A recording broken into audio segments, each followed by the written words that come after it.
بسم الله الرحمن الرحيم الحمد لله الذي هدانا لهذا وما كنا لنهتدي لولا أن هدانا الله أما بعد السلام عليكم ورحمة الله وبركاته.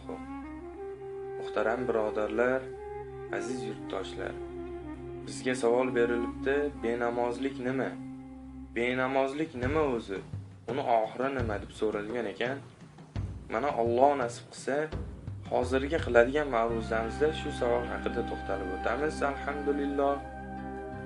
Hozirgi qiladigan ma'ruzamiz orqali ba'zi bir vatandoshlarimizning dinini bilib bilmay ortib qo'yadigan bo'lsak, oldindan uzr so'raymiz. Ibrat bizdan, hidoyat esa yolg'iz Allohdan. Endi muhtaram birodarlar, qattiq gapirsak ham, yumshoq gapirsak ham benamozlik haqida o'zi bitta aytilgan haq gap bor. Alloh taolo namoz o'qinglar dedi. Farz bo'ldi. Payg'ambar alayhissalom Allohdan olib as-solat burhonil mu'min dedilar. Ya'ni namoz mu'minning hujjati dedilar. Mana biz xohlagan joyimizga borib, men O'zbekiston fuqarosiman deb bemalol ayta olamiz. Chunki bu dunyoda, yashab turgan dunyoyimizda, nafas olib turgan dunyoyimizda kim ekanligimizni tasdiqlovchi hujjatimiz bor. Fuqarolik pasportimiz bor. Tiriklik chog'imizda kim ekanligimizni isbotlay olamiz. Hujjatimiz bor.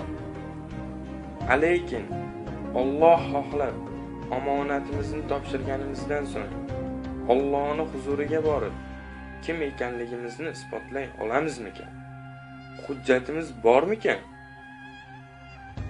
Rasul akram marhamat qilib aytadilarki, Allohning haqiqiy mu'min bandaligingizga isbotingiz, hujjatingiz namozingizdir dedilar. Har narsani kaliti bor.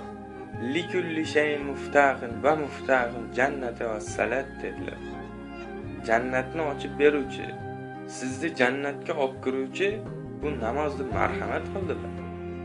Sizni bu dunyoda yig'gan boyligingiz, qurgan dang'illama uyingiz va bu dunyoni bu burchagidan u burchagiga borib sayr qilib kelganlaringiz inobatga olinmas ekan. Hamma yiqqan terganingiz qolib ketar ekan.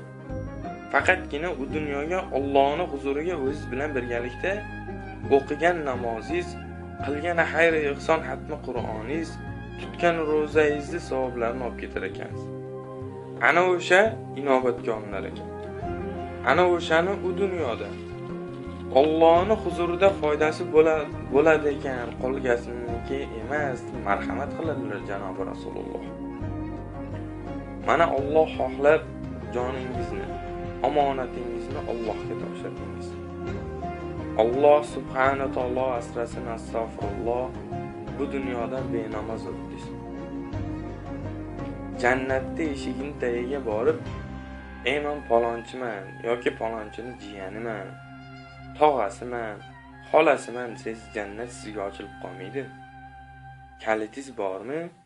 Kalitingiz qani deb so'ralsa, ana unda nima qilasiz? Alloh asrasin. Rivoyat qilinadiki, qiyomat kuni birinchilardan bo'lib benamoz va qasddan namozni tark etganlarni Alloh taolo jahannamga tashlar ekan. Jahannamda lamlam deb nomlangan ilonlar dalasi bo'lib, bitta ilonning yo'g'onligi tuyoning bo'ynidek, uzunligi esa bir oylik yuradigan masofangizdek bo'lib, ularga Alloh amr qilarkanki, benamoz o'tgan va namozni qasddan tark etganlarni chaqishni.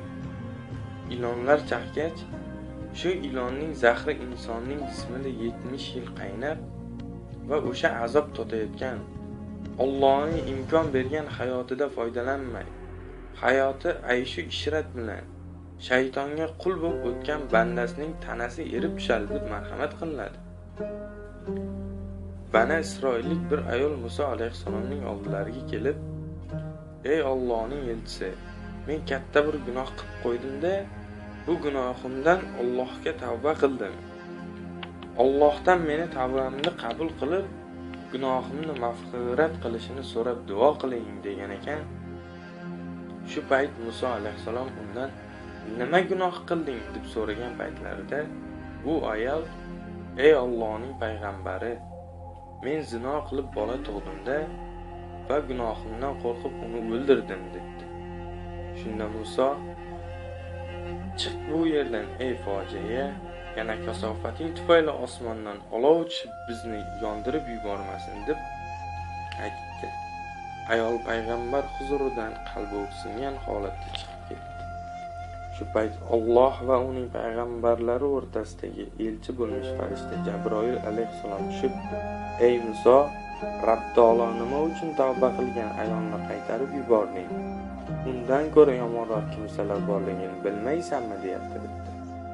Shunda Muso alayhissalom Jabroil alayhissalomdan undan ko'ra yomonroq kimsalar kim deb so'ragan paytlarida Jabroil alayhissalom javob qilib aytdilarki, ey Allohning elchisi Muso, bu gunohkor ayoldan ko'ra yomonroq kimsalar benamozlar hamda namozni qasddan tark qiluvchilardir.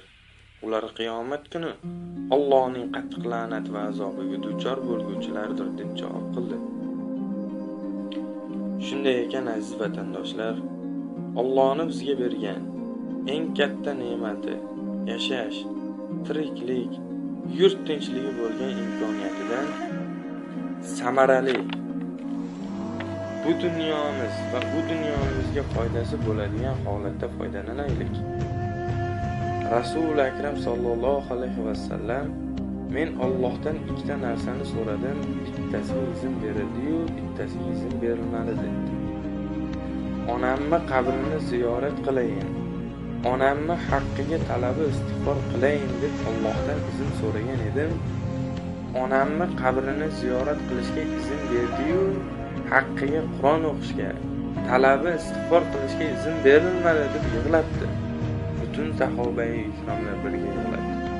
Payg'ambarning onasiga islomdan ilgari la ilaha illalloh demagani uchun, namoz o'qimay o'tgani uchun qabrini ziyorat qilishlikka ruxsat berilibdi-yu, Qur'on tilovat qilishga ruxsat bermadi Alloh deb yig'ladilar.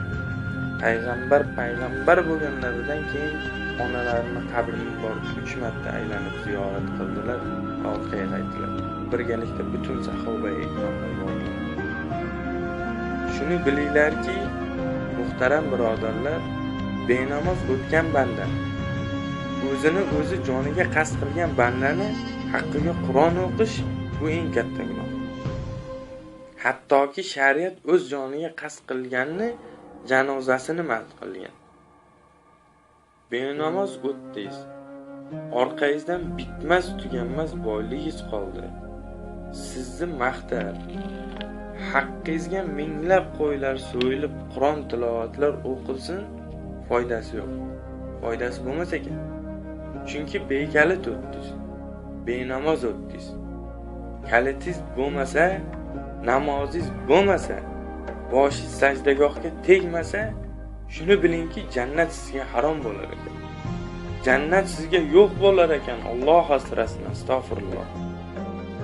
Bu gaplarni men aytmadim. Bu gaplarni Malik aytmadi. Buni bandasi aytmadi.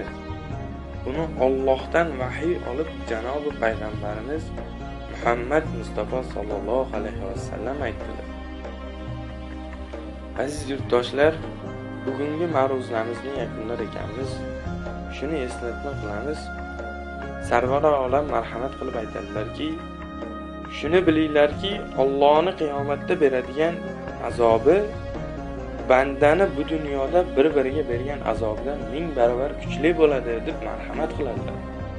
Mana misol qilib aytish mumkinki, 1945-yil 12-avgust kuni ertalab soat 6:15 da Yaponiyaning Hiroshima shahriga, 18-avgust soat 9:00 da Nagasaki shahriga Amerika atom bombasini tashladi.